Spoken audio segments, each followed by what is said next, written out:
Graça, misericórdia e paz da parte de nosso Senhor e Salvador Jesus Cristo. Amém? Mais um culto de oração, ainda virtualmente, onde nós, semana após semana, clamamos por todas aquelas causas que para nós são absolutamente impossíveis do ponto de vista humano.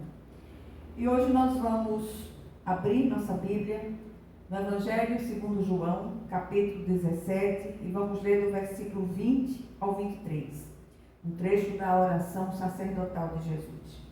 Diz assim a palavra do Senhor: não rogo somente por estes, mas também por aqueles que vierem a crer em mim, por intermédio da sua palavra, a fim de que todos sejam um, e como és tu, ó Pai, em mim, e eu em ti, também sejam eles em nós, para que o mundo creia que tu me enviaste. Eu lhes tenho transmitido a glória que me tens dado, para que sejam um como nós o somos, eu neles e tu em mim, a fim de que sejam aperfeiçoados na unidade, para que o mundo conheça que tu me enviaste e os amaste, como também amaste a mim. Amém? Vamos orar. Senhor, nosso Deus e nosso Pai Celestial, que o Senhor possa nos fazer compreender essa palavra pelo Teu Espírito, de modo que atentemos para a necessidade de unidade no nosso meio, Senhor. Sem unidade não há vitória. E quantas lutas temos enfrentado sem resposta alguma pela falta de unidade. Que o Senhor ministre essa palavra ao nosso coração de um modo vivo, em nome de Jesus. Amém. A gente tem trazido uma série de mensagens, exortação, encorajamento. E aqui está mais uma mensagem de exortação para que nós busquemos essa unidade do Espírito pelo vínculo da paz, pelo vínculo da cruz. Sem unidade não adianta orar por vitórias, porque elas não virão. E eu queria chamar a atenção de vocês à consciência, a necessidade da consciência dessa unidade. Quando olhamos atentamente para a oração sacerdotal de Jesus, sentimos uma paz enorme inundar o nosso coração, pela certeza de que Jesus também intercede por nós junto ao Pai Celestial. Aliás, a sua oração pode ser dividida em 3 partes distintas. Ele intercede por si mesmo, pelos seus discípulos e pelos futuros cristãos de todas as épocas. E isso é alentador sobre todos os aspectos. No trecho da oração citado, no trecho que lemos no início, Jesus faz 3 pedidos em sua intercessão ao Pai. Ele roga pelos que ainda crerão nele, por meio da mensagem apostólica, ele intercedeu por nós. Ele diz no versículo 20, no início: minha oração não é apenas por eles, rogo também por aqueles que crerão em mim, por meio da mensagem deles. O Senhor intercedeu até por aqueles para os quais nós estamos pregando hoje.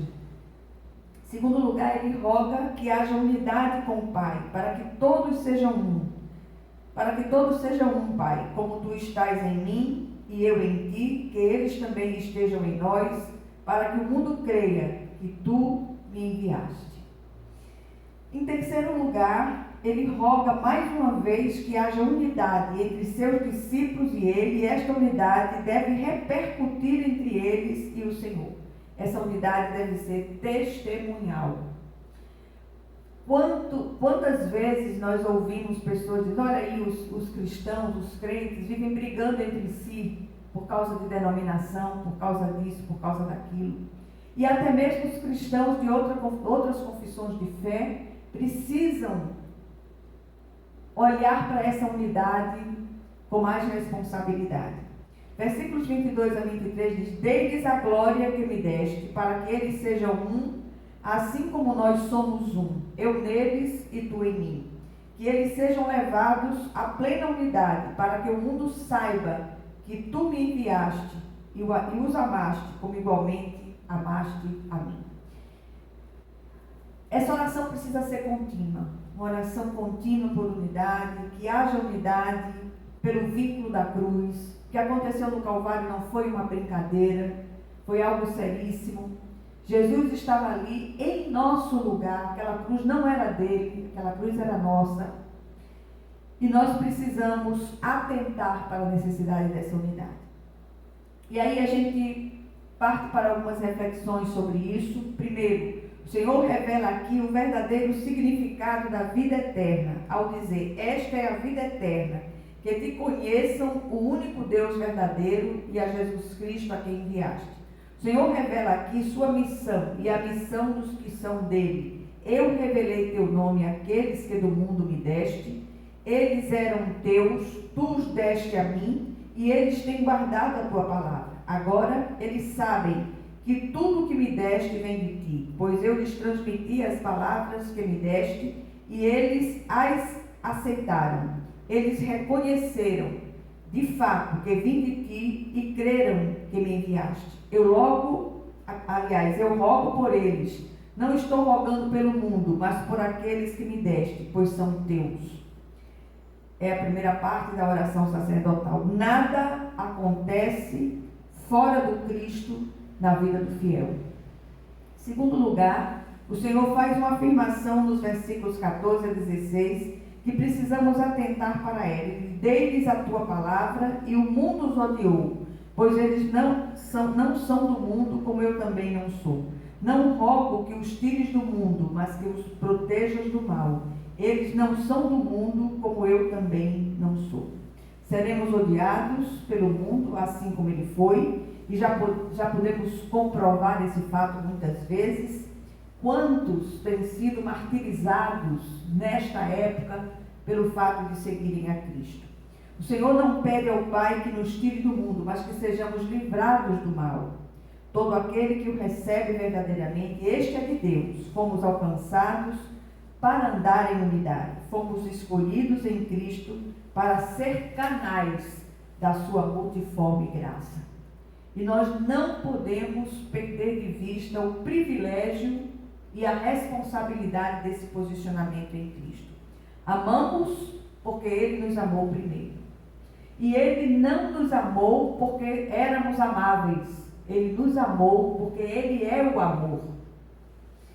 Em terceiro lugar, a gente lembra de uma afirmação do reformador Lutero, que diz que as ovelhas do Senhor são marcadas nas orelhas e nas patas.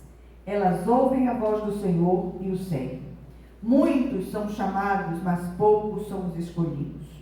Estamos no mundo, mas não somos daqui. E é o próprio Senhor quem declara: eles não são do mundo, como eu também não sou. O desejo do Senhor é que os seus sejam santificados, e para isto ele roga ao Pai: santifica-os na verdade. A tua palavra é a verdade.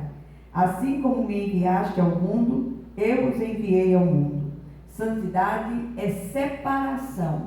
A ideia de santidade não é a mesma que é percebida ou confessada em outros guetos espirituais. Santidade aqui é separação. Não significa impecabilidade, embora já tenhamos recebido a condição de santos, separados posicionalmente, ainda precisamos continuar em santificação progressiva até o dia em que seremos chamados desta terra. Só no dia da ressurreição alcançaremos a santificação perfectiva ou glorificação. Assim, somos santos que ainda precisamos nos santificar. Por isto, o teor da oração de Jesus neste sentido.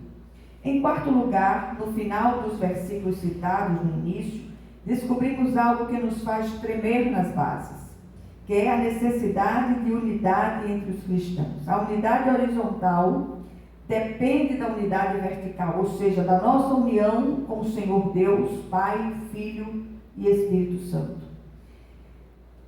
E essa união repercute na união com os nossos irmãos.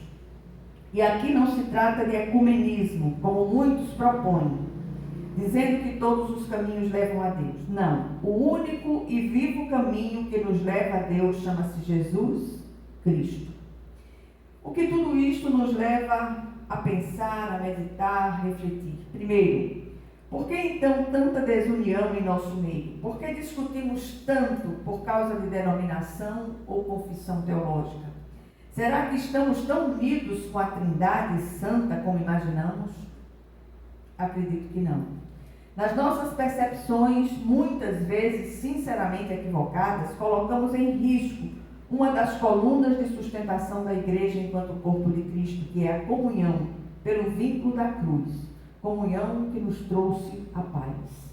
E nós precisamos buscar esse entendimento. Esse entendimento ele é sobrenatural, não é uma coisa meramente teórica, teológica, mas é algo experiencial, que precisa ser vivido para ser praticado. Segundo lugar, enquanto brigamos e nos devoramos uns aos outros, que nunca se fez tanto isso, o adversário tem alcançado larga vantagem sobre nós e semeado suas contendas. O Senhor pede ao Pai que sejamos levados à plena unidade. Este pedido tem um propósito testemunhal em relação a isto. Ele diz: para que o mundo saiba que tu me enviaste e os amaste, como igualmente me amaste. A visão de Gueto tem comprometido a unidade e, consequentemente, a disseminação do reino de Deus. As igrejas locais são apenas lugares onde os cristãos se reúnem, mas a verdadeira igreja só acontece quando os cristãos estão juntos. Onde houver 2 ou 3 reunidos no nome do Senhor, ali Ele estará presente. E muitas vezes, quanta desunião, quanta falta de unidade entre irmãos da mesma comunidade. Antipatias pessoais, milindres, quantos milindres no meio do povo de Deus. Misericórdia, meu Pai, que o Senhor tenha misericórdia de nós. E em terceiro e último lugar, gostaria de terminar com as palavras do apóstolo Paulo, falando aos Efésios, como eco daquilo que já fora dito por Jesus. Ele ordena: façam todo o esforço para conservar a unidade do Espírito pelo vínculo da paz, até que todos alcancemos a unidade da fé e do conhecimento do Filho de Deus e cheguemos à maturidade, atingindo a medida da plenitude de Cristo. Há um só corpo e um só Espírito, assim como a esperança para a qual vocês foram chamados é uma só. Há um só Senhor, uma só fé, um só batismo, um só Deus e Pai de todos, que é sobre todos, por meio de todos e em todos. Que essa palavra possa repercutir nos nossos corações. Que possamos, de uma maneira viva, buscar essa unidade da fé e do Espírito pelo vínculo da paz, que é o vínculo da cruz.